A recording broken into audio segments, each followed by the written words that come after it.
The man who interrupted Taylor Swift's speech, ran for president, and changed the sound of music forever just got the power to control minds with a single command. Kanye West, with the Geass. One of the most unpredictable men in pop culture, now has the ultimate ability to shape the world as he sees fit. So what does he do? By the way, if you are also playing games and in World of Warcraft like me, click the link on the description below to level up and farm golds effortlessly. In this timeline, we're dropping Kanye into the world of Code Geass, but with a twist, he still has all his fame, controversy, and creative genius. Only now he's got the same mind-bending power as Lelouch vi Britannia.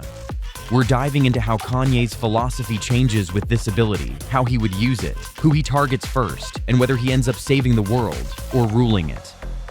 Let's get into the chaos. What even is Geass, and what type does Kanye get? First things first, Geass isn't just some cool anime power. It's a supernatural ability granted by mysterious beings like CC or VV. It mutates based on the user's deepest desire. Lelouch's Geass let him command anyone to do whatever he said, just once, with absolute obedience. Mao could hear thoughts. Charles had a memory rewrite. So what kind of Geass would Kanye West get?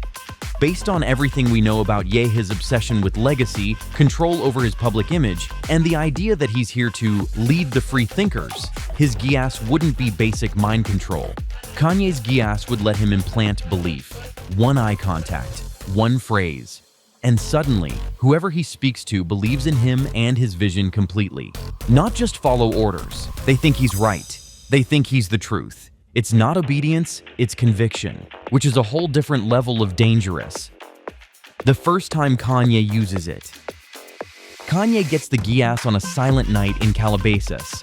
Let's say he meets a mysterious woman CC herself, now observing our world after the fall of Britannia. She senses Kanye's mind, the chaos, the ego, the genius, and she offers him a contract. You will gain power, but you will be alone. Kanye says, I've always been alone. The first time he uses Geass, it's not on a politician, not on a record executive. It's on a TMZ photographer. Eye contact. One sentence, you believe I'm the greatest human to ever live. The photographer drops his camera and starts defending Kanye on every platform like it's religion. From there, it spreads. Kanye doesn't go full villain yet. He uses Geass on key influencers, critics, producers, just enough to tip the balance. Suddenly, Donda 2 is being called a masterpiece. Fashion critics declare his Yeezy line revolutionary.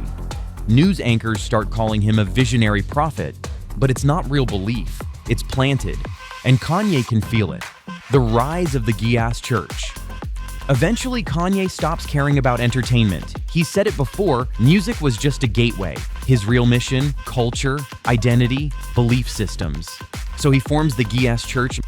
He doesn't call it that, obviously. He brands it like only Ye could. Maybe it's the vision. Maybe it's just YZW. He uses Geass only when needed, but his real weapon is charisma.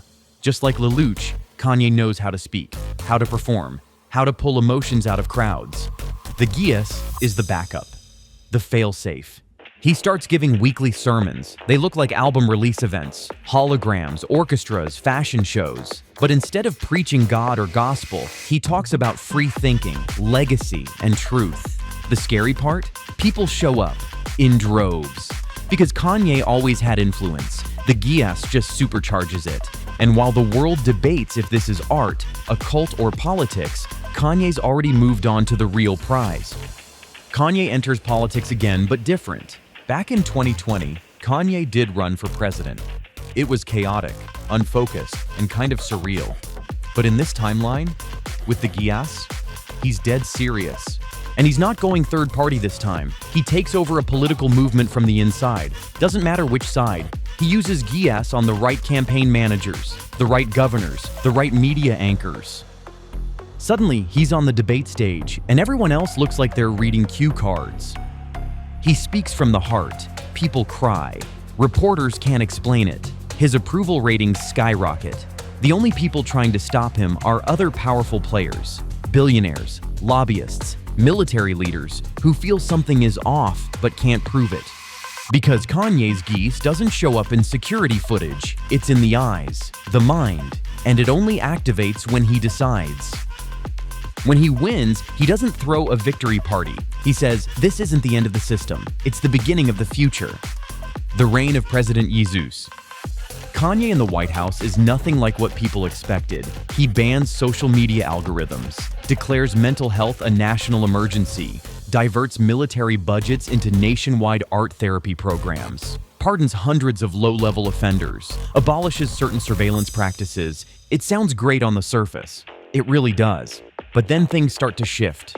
Celebrities who criticize him disappear from the public eye. Opposition leaders start endorsing him too enthusiastically. Kanye gives a speech, and suddenly, a whole city renames itself New Vision. People who resist are labeled as unwilling. Kanye never says it, but the world starts realizing he's rewriting belief at the core level, not telling people what to do, telling them who they are. And the craziest part? He believes he's saving them. Parallels to Lelouch. Lelouch used his Geass to fight a corrupt empire, but even he couldn't resist the pull of power. He became what he hated, all to force peace through a staged death. Kanye walks a similar path, but his enemy isn't Britannia, it's emptiness. He's trying to save people from meaninglessness, from consumerism, from conformity. But instead of trusting them to choose, he rewrites their choice altogether. Like Lelouch, Kanye doesn't see himself as evil. He sees himself as necessary. And like Lelouch, the question becomes, how far will he go before he loses himself completely? Resistance and the Geass rebellion. Eventually people catch on. Not everyone, but enough.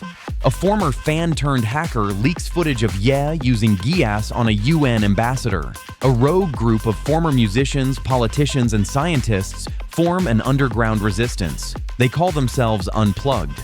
Their goal? Neutralize the Geass, expose the truth. They operate in shadows, trying to intercept Kanye's movements, developing anti-Geass tech. Some even try to meet with CC, hoping for a counter-contract. Kanye, meanwhile, sees them as lost sheep. He never lashes out.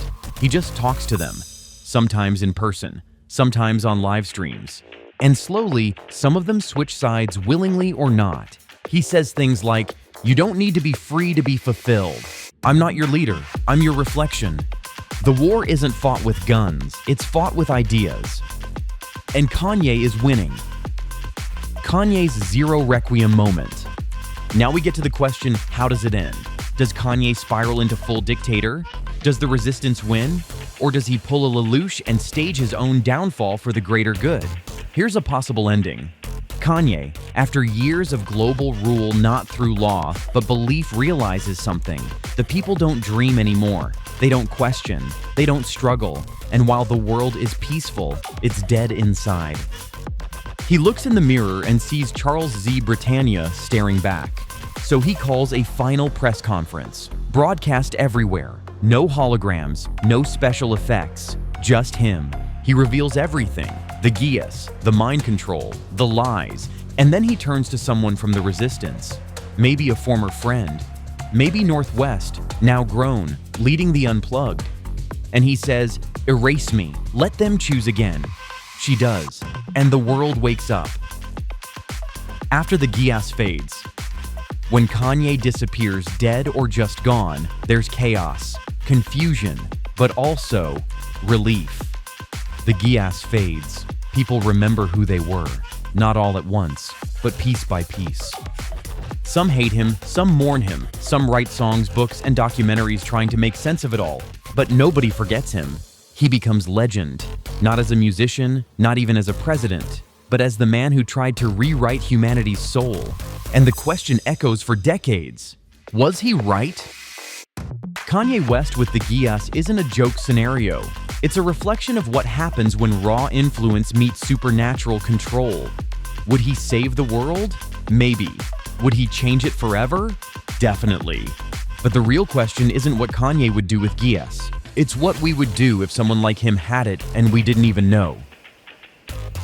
Thanks for making it to the end of this wild theory. If you like this crossover breakdown, smash that like button and drop your craziest real-world plus anime power mashup in the comments. We're just getting started with this series. See you in the next one. Peace.